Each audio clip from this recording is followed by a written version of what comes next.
Good afternoon, everyone. My name is Nancy Lopez. I'm the Executive Director of the Washington Council of Lawyers, and it is my pleasure to invite you all back to day 2 of the Summer Forum. Today, we are hearing panels on poverty law and on immigration and human rights, and we are so glad that you are all here. It is my pleasure to introduce and bring to the screen Mark Kovner. He's a partner at Kirkland & Ellis, and he is the president of our board of directors. Mark is going to do the introduction. Our moderators today. Welcome, Mark. Thank you very much, Nancy, and everybody to today's Summer Forum session. We have 2 very exciting and relevant panels today, one on poverty law and one on immigration and human rights. You know, this is a very exciting and very challenging time to be practicing pro bono. It's an exciting time because now more than ever, lawyers are focused on giving back. Lawyers are focused on helping the marginalized, the poor, the disaffected. We should take great pride as lawyers that a majority of our profession engage in pro bono, many in substantial pro bono activities.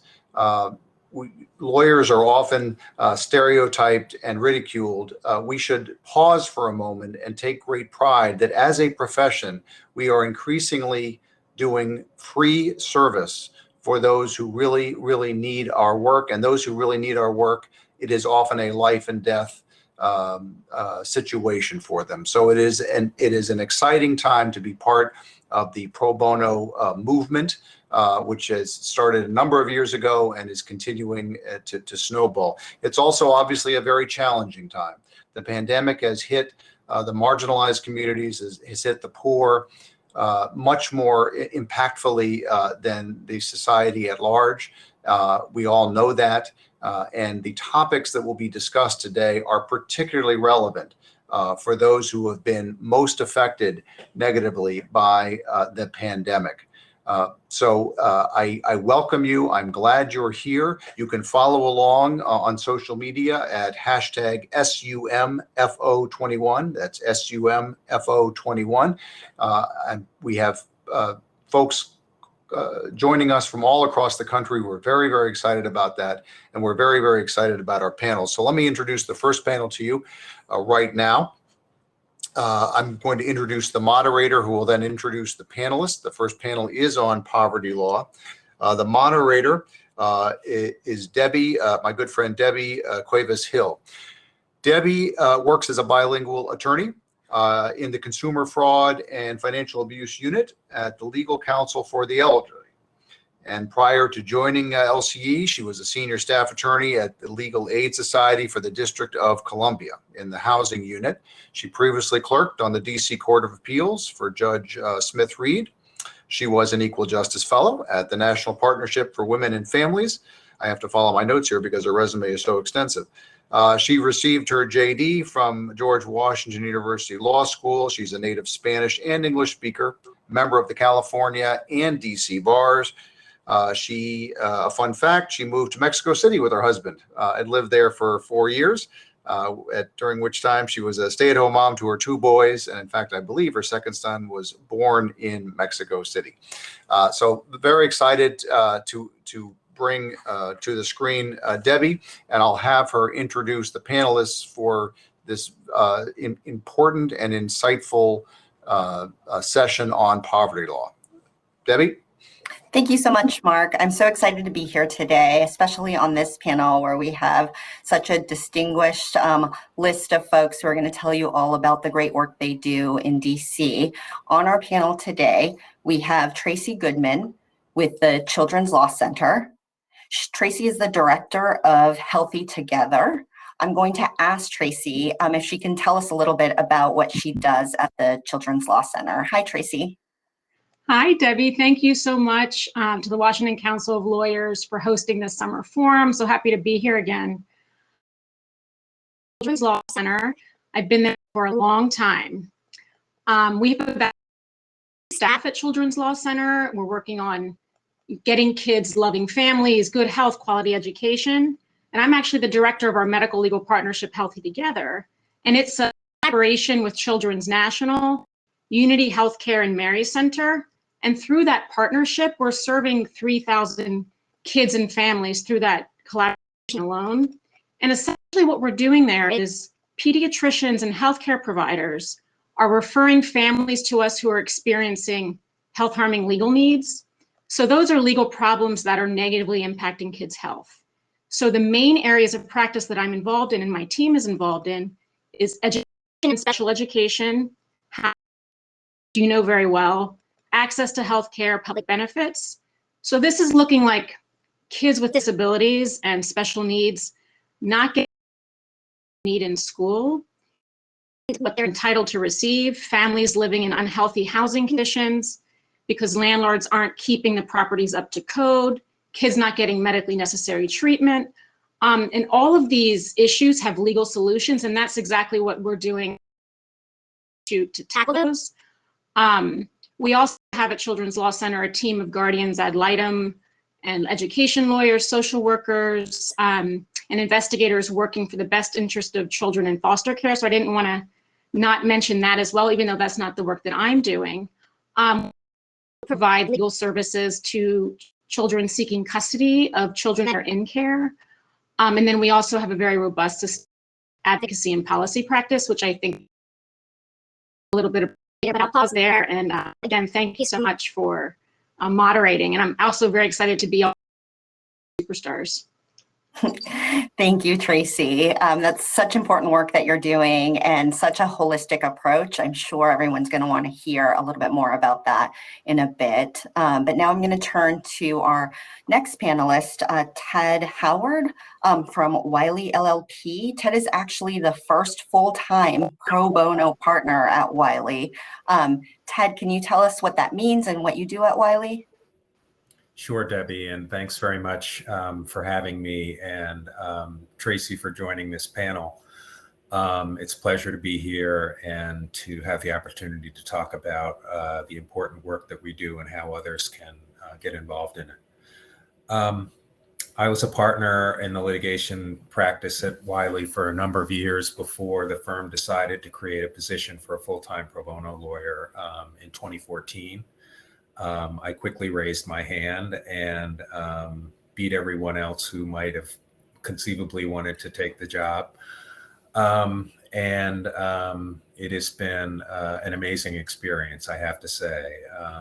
It's hard to think of what would be a better job, at least for me, than the job that I have, which involves both overseeing all of our pro bono work in collaboration with a pro bono committee of partners and associates with whom I collaborate on decision making with regard to what kind of work we should be doing and who we should be doing it with. But I also, and this is, I guess, a little bit unusual in the work that folks like myself do in other firms, I also maintain a full-time active pro bono caseload. And that spans from individual representation in landlord-tenant court and custody cases and in public benefits matters to serving as lead counsel in a couple of civil rights class actions at the other end of the spectrum. One involving immigrant rights issues and another involving a women's prison in Virginia where the medical care is substandard. We have the pleasure to collaborate with a number of amazing legal services partners from Children's Law Center, Legal Aid Society, the Washington Lawyers Committee for Civil Rights, Legal Counsel for the Elderly, et cetera. Those organizations keep a steady stream of opportunities coming at us, and we take the ones that we can handle and staff, and we do the best we can for the clients that we represent. I guess I'll just also add that it's also been my great privilege for the last 6 years, concluding in August of this year, to serve on the ABA Standing Committee on Legal Aid and Indigent Defense, including the last 3 years as chair of that committee. So in that capacity, I've had the opportunity to work with folks from all over the country both in the civil legal aid space and in the indigent defense space, on trying to make the system work better for people who need access to justice. Thank you, Ted. I think it's such important work that you're doing. I think it's fantastic that not only are you placing pro bono cases, but that you also have your own caseload. There are a million questions I want to ask you both, but first, I'm going to introduce our next panelist, who is Keisha Turner Roberts, a professor at Howard University School of Law. She's an adjunct professor and supervising attorney in the Howard University School of Law's Fair Housing Clinic. Welcome, Keisha. Can you tell us about your work at Howard University? Right, I'm very proud to be here today. Thank you, Deborah, Tracy, and Ted, and my other panelists. This is a very important start. This is how I got my start actually in public interest, so I'm happy to be here. With regards to my Fair Housing Clinic, I have 10 wonderful students that participate in the clinic 1 year, and we do a wide variety of different housing issues, from housing discrimination to housing conditions, which we do a lot of work with Children's Law Center and Legal Counsel for the Elderly and Neighborhood Legal Services program known as NLSP. And we do a lot of systemic issues with regards to fixing buildings, leaky roofs, no AC, no heat, no fundamental appliances, things like stoves and refrigerators are sometimes missing, or they're broken and not replaced. So my students and I, we do a lot of litigation in that field. Additionally, we do advocacy work, and that can take form in a variety of different ways. We do Know Your Rights presentations for community members. We do not only that for community members, but also for staff, for individuals who do social work and they have cases, or clients who have special legal needs. We provide that information as well. Additionally, we provide comments to various both federal as well as local rules. For instance, there was a recent, in DC, there's a recent rule with regards to whether or not to increase the fees that are required to file a certain case. My students and I submitted those rules in favor of the increase. We also did a couple of rule comments with regards to HUD rules that were in place last year. We responded to those HUD rules. And so I am very thrilled, and I enjoy working with my students and having to think broadly about how to advocate. There's more than one way to advocate, and to really give back to our community, as well, not only our law school community, but also the community as a whole. Thank you. Thank you, Keisha. I know you have great students and you're doing a great job at teaching them and mentoring them. I've had the pleasure of helping to supervise 2 of your students thus far, and they've both blown me away. So thank you. Last but not least, I want to introduce to the panel Brad Vogelli and Neighborhood Legal Services. Brad is the Director of Private Attorney Involvement at Neighborhood Legal Services. Hi, Brad, welcome. Can you tell us about your work at NLSP? Good afternoon, everybody. Really happy to be with all of you today and talking on this topic. Neighborhood Legal Services Program is a civil legal service provider that's been around in DC for many years, providing free legal services to low-income residents of the District of Columbia, and really helping people across just a variety of areas. We assist clients with family law disputes, with housing work, a lot of which has been mentioned before, and in many other ways that just these issues really affect people's lives, whether they're facing housing discrimination or something else like that. So we really touch on all of the subjects that affect people in a civil legal context, as far as poverty law issues. My role at the organization for the past 2 years has been as the director of our pro bono programs, which means trying to inform potential volunteers about the work that we do and how they can get involved, and really thinking about new areas that we can do more with because of those resources, where because of working with certain firms or working with law students, really identifying who those groups of potential volunteers might be and what their special skill sets are, how they can grow our program to do things that before were just an idea. So that kind of conceptualization and designing those programs and then just executing them is a big part of my role and a core kind of philosophy to how we work at Neighborhood Legal Services Program, where we have a fairly small group of staff who do a lot, and it's always about leveraging the work that we can do and the relationships that we have to be able to assist more people. Thank you, Brad. That's a great segue into the questions I want to ask all of you, which is folks watching today, I'm sure are going to want to know, how can they get involved? I guess specifically, I know you're in DC, how would folks be able to volunteer for NLSP? What opportunities are there? Sure. So it really, like the way we think about our programs is a lot about how we can best match certain type of work to where people are in their own careers, and if they're still in law school, if they're a recent associate at a firm, it really can run a gamut. So going to our website and learning about our programs is a great way to learn more about the types of cases that we do. Really even just contacting me, and I would say as a general matter, like identifying those people who are in those roles as coordinators is really big, and that can be like whether someone's at a firm and getting to know the coordinator at their firm.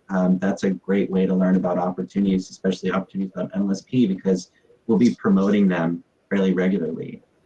For students who are still in law school, we have a very robust intern program where it's about using those resources to work very closely with staff attorneys to assist on cases. So we think about volunteers in a really broad way and how we can include them in all aspects of our work. So really all of the work that we do is something that is accessible to volunteers to get involved with on some level. That's great to hear. Tracy, I imagine that you all work with interns and volunteers as well. How would folks interested in your practice, your various practice areas, be able to get involved with the work that you do? Debbie, the timing is actually really perfect for you to ask that question, because we actually are doing some hiring fall law clerk program. So if individuals participating today are interested in considering that, you could go to our website and learn about our clerkship program. But I also want to flag, like I was saying, and Ted and Keisha, about the pro bono service work that's available for pro bono attorneys across the city. So we would not be able to do our work without pro bono service. We just can't meet the community need in-house alone. So hundreds of families calling for assistance with special education or housing or public benefits. And at Children's Law Center, we have a very robust pro bono program so that pro bono attorneys across the city can actually handle cases in the special education and healthy housing and some family law cases as well. And we have cases available every day, really. If not today, then tomorrow there will be one available. And Keisha knows this as well too, that we work collaboratively across the organization with other legal service organizations, so that if there is a need that we can't meet, she knows we're on the email next. Hey, can one of your students take this case? So I think that the pro bono service aspect is really critical for the public interest area, and that if anybody's interested, that you can just reach me directly, connect folks with our pro bono director, Jen Massey. Thank you so much, Tracy, and thank you for making yourself available to all of those on the call. I know, Ted, that you had mentioned earlier that you work with a lot of the various legal services organizations and place cases there. You mentioned Legal Aid, NLSP, Legal Counsel for the Elderly, Children's Law Center. We know there are so many more in DC, IUDA, Care Coalition. These aren't all of them. There are many, many more. But I'm wondering if you know about other, across the country, other possibilities for folks to engage in pro bono work. Mm-hmm. I think that one of the things that I've been doing for the last year or so that Keisha has also been involved in is the ABA's task force, COVID-19 task force, which was comprised of representatives of various sections and divisions and standing committees of the ABA in conjunction with the leaders of a number of prominent organizations outside the ABA, the Legal Services Corporation, the National Legal Aid and Defenders Association, et cetera.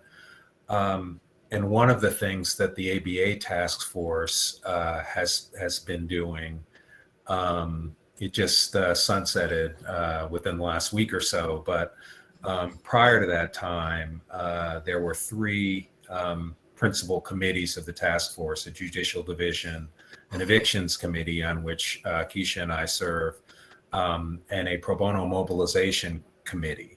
And the pro bono mobilization committee basically worked with local and state bar associations across the country to create a network of people and organizations that could both articulate needs for help, where lawyers all over the country could conceivably respond, or to mobilize in response to someone else's articulation of need for work or for help in a pro bono context. Now, while a lot of the work was particularly focused on response to the pandemic, the organizations that are involved in the network exist, otherwise. And I think that, the ABA's website would probably be a really good place for people to go to find organizations in the locations where they are, if they're not in DC, that, are always looking for help by pro bono volunteers. So that's certainly one, I think, really good way where people can find things to do if they want to. And I should add that for all of the mayhem and horrible consequences of the pandemic, one of the good things coming out of it, I think, is that because everyone was basically sort of in a remote operating context, lawyers that are interested in pro bono work learned that they are not necessarily constrained by the jurisdiction and where they're barred or where they're located. Folks in DC can be of help with regard to at least providing general advice to someone in California who might need help, that sort of thing. So I would just note that as well. Thank you. Those are great tips, and also completely agree with your thoughts. Not only has the pandemic, I think, brought to light that we can serve people in various places, but I also think it's been easier for folks to collaborate, right? For all of the different legal services groups, law firms, different organizations working towards access to justice to be able to work together, no matter where they are. So those are all really good points. Keisha, was there anything that you wanted to add in terms of folks knowing where to look for opportunities? Sure. You don't have to necessarily be a lawyer licensed to volunteer. There's opportunities for paralegals. For instance, some Social Security or public benefits practice, they really do teams. They do public benefits with a lawyer as well as a paralegal to assist. There's also other ways to advocate. You could do policy work. A lot of people in legal services, we do a lot of litigation, but we don't have as much time as to focus on the policy aspects of it. And so one can volunteer in helping with that effort. Also, when I was working with Bradford NLSP, there was an opportunity to have for alternative spring break, that we have law students to come in and do projects that we have. That we do various trainings. They will be trained, and I think the last time I was there, we were doing veterans appeals, and so they were learning how to do that and helping the person who was staff at the time to do those work. So again, I just said that you don't have to be a licensed attorney. You don't have to be an attorney, period. You don't have to be in law school. But there's a variety of different ways that you can volunteer, and there's a variety of different ways that you can actually advocate on behalf of folks. Thank you for sharing that. Brad, I'm curious, were you able to do the alternative spring break this past spring, and or do you have one coming up that people would like to know about? You know, I think coming up, we would definitely be looking at it. So, you know, that would be in around like March of next year. This past year, we did not do an alternative spring break because of working remotely. We really put our energies as far as working with law students remotely on kind of a longer semester internships. And I do think that gets back to the kind of points that were being made earlier, where even during the pandemic, like trying to adapt and use new technologies and think about different models. It's been really great to have interns really going back a year now, summer and each of the semesters, where they are, you know, in Michigan and Colorado and really just, you know, Massachusetts, really everywhere. And making more of those kinds of opportunities available when we had to kind of think about how there was so much that we had built around just being in our office and being able to go on tours and visit, you know, like the different courts and have different experiences there that we couldn't do, but just still thinking about how we might change it. Absolutely. We've had a similar experience at Legal Counsel for the Elderly. It's hard to believe, right, that this is the second round of interns in the pandemic where they are all remote, and last year as well. But they've been from all over the country, and traditionally, you know, they're more DC based. And so it's nice to be able to sort of broaden our search and, you know, broaden the folks of people that are working with us in the DC community. And I've really enjoyed that. I do think that there are things as horrible as this has been that we can learn, skills that we've learned, right, in terms of using the technology, like this panel today that's reaching so many folks across the country.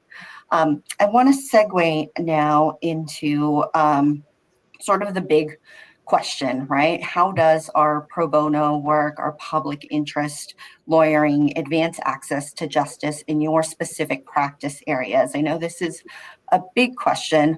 I will turn to you first, Keisha. Sure. I think that the more hands on deck, the better with regards to addressing the eviction crisis that we're going to undertake. In a few weeks, the moratorium, unless it's extended, will be ending. And so as such, you will have a ramping up of filings potentially in the fall, like early fall to late fall. And so, you know, with having pro bono folks as well as legal service providers together advocating on behalf of clients, we can try to stop the train, so to speak, of mass evictions that will not occur, but probably will occur in the District of Columbia and other regions in the next few months. So I think it's critical to have people on deck, because the more people are represented, the more people have access. And you know, there are studies that says that outcomes are better for litigants when they're represented by counsel. That's absolutely right. And can you share with folks that are listening to us today, the percentage of folks that are unrepresented in DC in landlord and tenant court? I believe that that I want to say 96 of tenants are unrepresented. Yeah, that's a startling number. It is a huge number. And yeah, it is terrifying that these moratoriums are going to be lifted. As I said previously, or as was mentioned previously, I do foreclosure defense work, and the moratorium for foreclosures are also going to lift. And there will be a huge need for attorneys to be doing pro bono work and for folks to step in, on the housing front, no matter whether or not you're a homeowner or you're a renter. Lots of folks are going to be at risk of losing their homes. So I absolutely encourage folks to volunteer and to get involved. But the pandemic hasn't just affected housing, right? It's affected everything. Tracy, can you tell us a little bit about how your work advances access to justice? Yeah, absolutely. I mean, at its core, without access to justice, people just aren't unable to exercise their rights. They're not able to challenge discrimination or hold decision makers accountable. So, I think that the public interest lawyering that we're all doing, and that I'm doing at Children's Law Center, advances justice in at its core, allowing people to have their voices heard, and then to have those legal problems have solutions, and we can help people get there. So I talked a little bit about our healthy housing work, but a really big area of practice for us at Children's Law Center is in the education space. And like Ted had mentioned, and others have mentioned on this call, that the pandemic has really, created, but also exacerbated existing disparities. In that education space, for example, we've got the distance learning, what that has created for families and children, the digital divide, health and safety issues around COVID and its impact. And I think that our work at Children's Law Center in the special education arena is trying to get those rights enforced, and especially if you're looking at children with disabilities and special needs, the effect of the pandemic is incredible. And on that front, by connecting families with legal service providers and lawyers to enforce their rights in the education space, we are resolving those, helping to resolve those legal needs, but also the needs that are exacerbated by the pandemic. And I do think, and we're likely to get to this today on the call, but I think it's more than just access to justice, in that it doesn't just stop about the justice system. It's more about, I think, actually disrupting systems and challenging inequities, and dismantling systemic racism, and kind of tackling it on an individual basis, but also upstream and on the systemic level as well. I absolutely agree with that. And that is a segue to my next question, because all of our work involves racial justice issues and racial inequities. Can you tell us, Ted, how racial inequities interact with the work that you do in your practice? Sure. I think irrespective of one's view of the merits of the debate that seems to be going on in our country right now about whether systemic racism does or does not exist, and I suspect that all of us have a pretty strong view about that, and I suspect that I know what that view is, but that's for another time.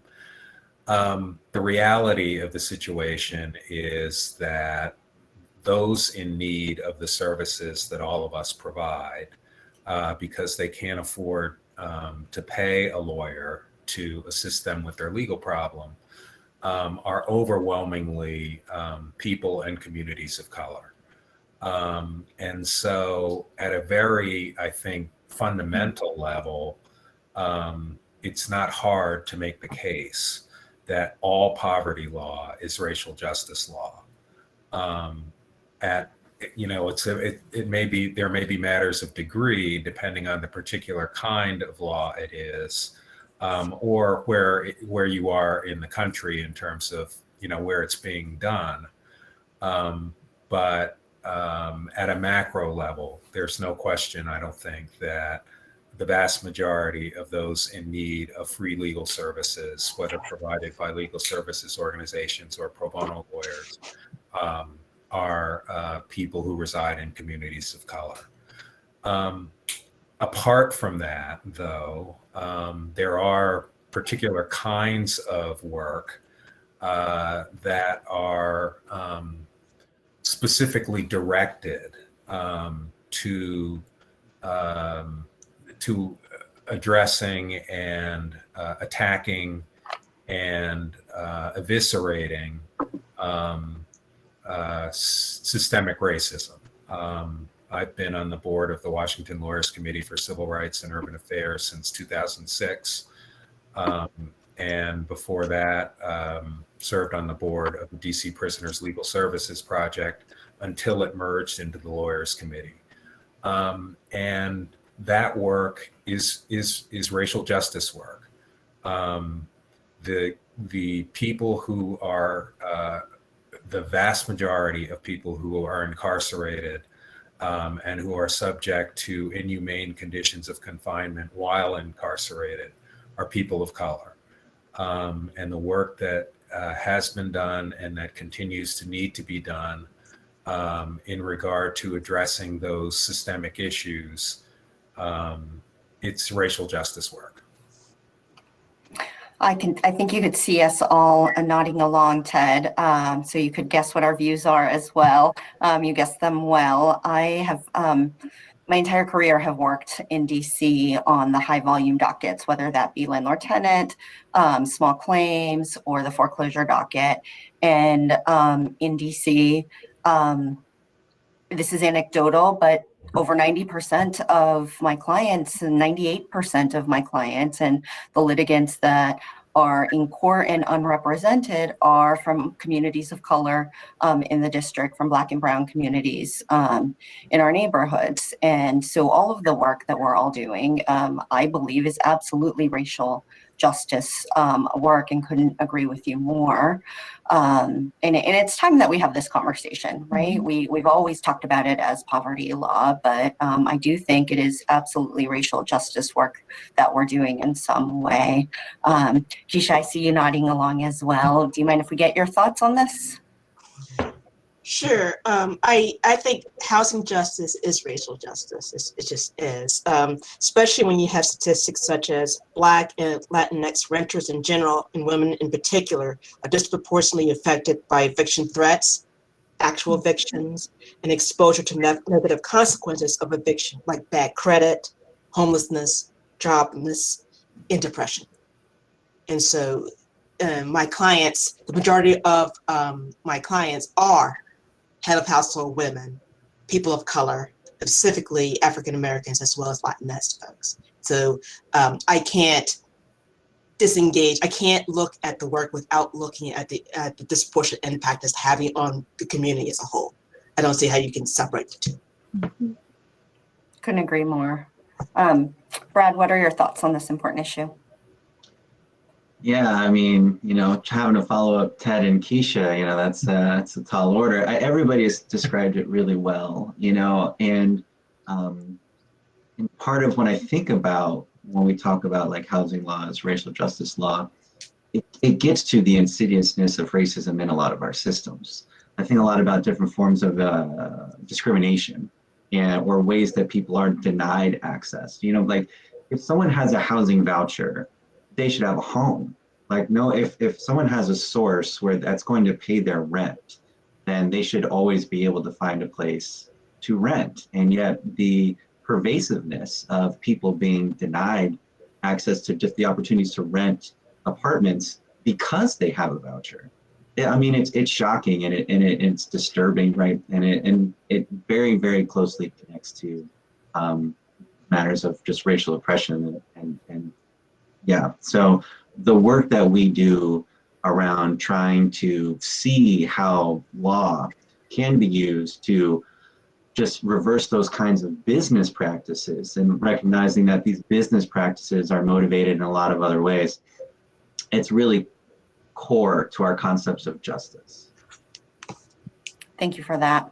Well, I want to leave lots of room for questions. We have about 15 minutes left of our planned panel, and I see many of you have already ask questions in the Q&A. So before I start to turn to those, I want to encourage you all to pose your questions there. I will see them and ask as many as I can of the panelists. If we can't get to them all, I think we are all open to receiving questions via email, but I'll go ahead and start. But please ask some more questions because I do think we have some time before we segue into our networking portion of this panel.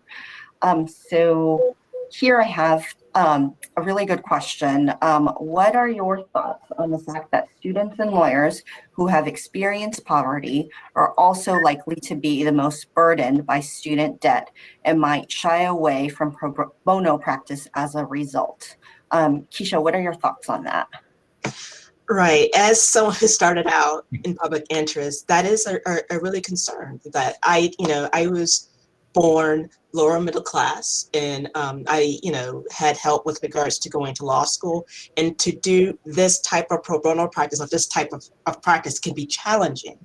I know in DC they have what's called LRAP, which is basically a program that allows the government to pay a portion at a lower, I believe at a lower rate. You'll pay back your loans, and if you work for I think it's like 7 or maybe 10 years, in that time frame, then your loans will be forgiven, right? And so there are various jurisdictions that have similar programs that you can apply to. However, even if you can't do public interest law full time, if you have like a job at the firm, maybe you could ask, I know Ted would say this, what pro bono work can I do at the firm, right? What assignments do you have? You can also volunteer to get the experience. For instance, like NLSP, I know that you're doing housing work. How can I help? How can I be assistant? So you can still have your main job as well as to do pro bono work on the side, right? And so there's, unfortunately, that is the universe in which we're working with regards to student debt. But if you really want to do this job, you can do this job if you really want to, either pay public interest lawyer or volunteering as a pro bono volunteer. That's really well said. The only thing I would add to that is that there are also loan forgiveness programs now at the federal level. Sometimes law schools have them. That didn't exist, I know, when I went to law school. At the federal level, it might be 10 years if you work in public interest, your loans will get forgiven. Those laws are changing all of the time, so I would definitely contact your law school to be most up to date on what your options are, but certainly there are options out there for you. I want to segue into this question for Tracy. In terms of children not receiving access medically necessary treatment, are you working at all on the restriction of access to healthcare for transgender children? Oh, thank you so much for the question. We don't have a specific program or targeted focus on that particular access issue, but I will say that we work closely with the adolescent healthcare providers at Children's, Unity, and Mary Center, and we are definitely handling cases in that space on an individual basis. We also have had Equal Justice Works fellows over the years at Children's Law Center focused on LGBTQ and questioning issues. So I think it is something of great importance. In terms of the medically necessary piece and the federal law umbrella that falls under, it is a very important area for transgender youth, but youth in general, in that most of the children that we serve are receiving their health insurance is Medicaid, and that does allow for any medical to be covered by that insurance. So it's very simple to say it, but there's a lot of advocacy required to ensure that children receive what is medically necessary, whether it is in regard to the needs that transgender youth are experiencing or other health issues, including mental health issues and physical health treatments and medications and procedures. So that is a very important area of practice for us. Thank you, Tracy. I have one more question for all of you. I want to encourage everyone, we have a little bit of time. If you have more questions, please keep them coming. This is one asking on what everyone's thoughts are about Tracy's point on the need to disrupt pipelines, as well as address the immediate issue, which is lack of access to representation. How do you do both? How do you disrupt the pipelines? And also this issue of there aren't free attorneys out there and people can't afford attorneys. Ted, what are your thoughts on that? I'll start with you, but this is something I think we should all be thinking about. Sure.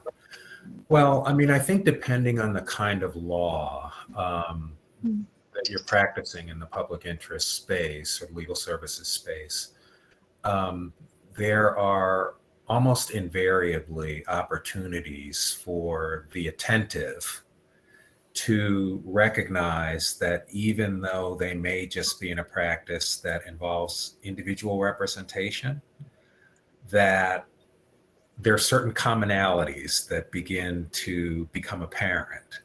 And any time that in a particular issue or a particular problem that a population of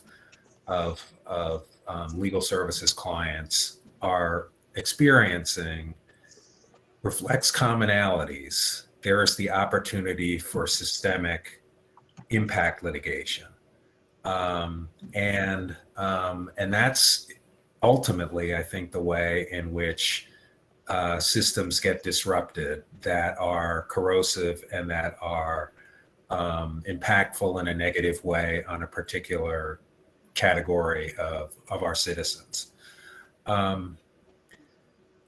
I'm sorry, I'm drawing a blank on the second element of the question. So then also, no, that's a great answer in terms of disrupting the pipelines, but then also the immediate issue of lack of representation and access to representation. And so if I translate the question, I think it does get to sort of, if we're working on systemic issues, but then also, we want to help the individual client who doesn't have a lawyer. Sure. Well, I think there are really two elements to that. And one is that, as reflected by the work of, for example, the Coalition for the National Right to Counsel, there is a huge amount of work being done and focus being directed to how critical it is to have a lawyer.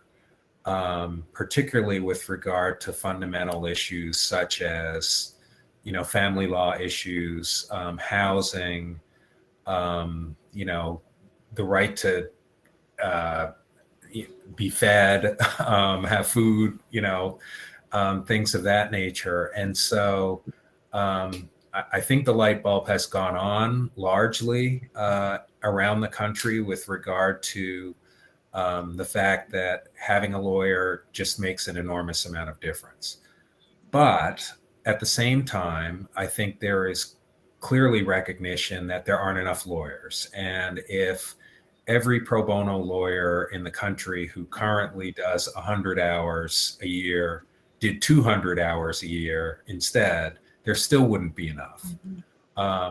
The access to justice chasm is so broad that it can't possibly be met even with redoubled efforts at funding of legal services and commitment among pro bono lawyers. And so, I'm sure that all five of us, and probably maybe even some folks in attendance today, may have heard Jim Sandman, the president emeritus of Legal Services Corporation's diatribe about, it sounds obvious, but the legal system is made for lawyers. There are all these complex procedural rules, and there are all these hoops that you have to jump through in order to get anything done in the legal system. And who in the world knows how to do that other than lawyers? And so one solution is to make the legal system more responsive to people who don't have lawyers, by way of self-help, mechanisms, best practices with regard to navigators and, people who just are in a position to assist people who don't have a lawyer, understand what the hell is going on, what they're experiencing, why it's happening to them, and what to do about it. And I think that the resistance in some pockets of the profession to liberalizing laws and rules with regard to unauthorized practice of law have to be confronted in a way that makes it easier for people who don't have lawyers to understand the system and to function within it.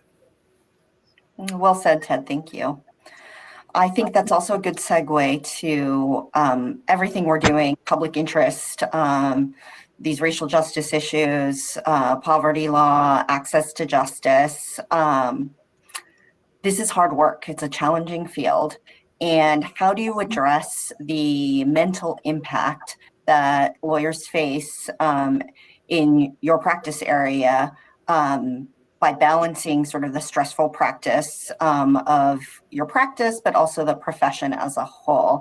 And Brad, first I'll turn to you to talk about what lawyers at NLSP do, maybe what you do personally. I'm also happy to share. Sure. Well, you know, I guess that's one thing I want to start off with saying is that I really appreciate that I work at an organization that's just very mindful about these things and incredibly supportive of staff. I mean, you know, my colleagues are my friends like Keisha is a former NLSP, you know, attorney. So just, and there is part of that sense of it as far as being in a community when you work in legal services.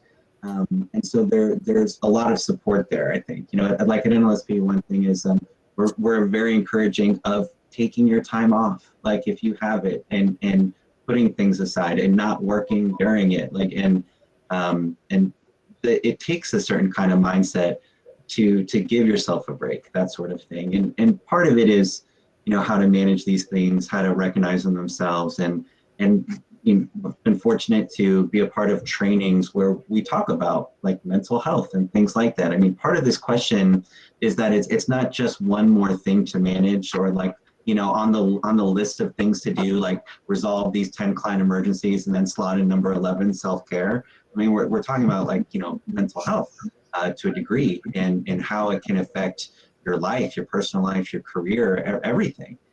So it's incredibly important. And honestly, I think, you know, the whole world has been experiencing some element of how we deal with just challenges of really stressful times because of the last year. So I can't really say that I have all of the answers, except to say, you know, being able to focus on it, being able to take time, being able to recognize one's own feelings, you know, that sort of thing. It's important to listen to those cues and communicate. And if somebody needs help, to get help, because there are a lot of resources available, particularly for lawyers, to speak with people that can be helpful. Thank you. Well said, Brad. I absolutely agree. There is help. You know, folks can call the DC bar as well, but also your peers doing this work. We're such a huge community, and we're so supportive of each other. This is the community I want to be a part of, right? You all are the people that I want to work with, and work together. You know, we're not going to change the world in a day, right? But every win makes you feel so good, and it sort of overcomes the sadness that we see all the time, right? We do see people get evicted. We do see people have terrible life experiences, but when you help someone, it feels really good, and it helps you keep going. On that note, I want to ask this last question since we're ending our time here, but I should say that when we conclude this panel, I know some of us will be going over to the remote platform, so happy to hang out for 15 minutes or so and talk to you all on any remaining questions. So this last question says, for Keisha and Ted, can you speak about your experiences with navigating the industry last year with the Black Lives Matter and how you see the industry pivoting?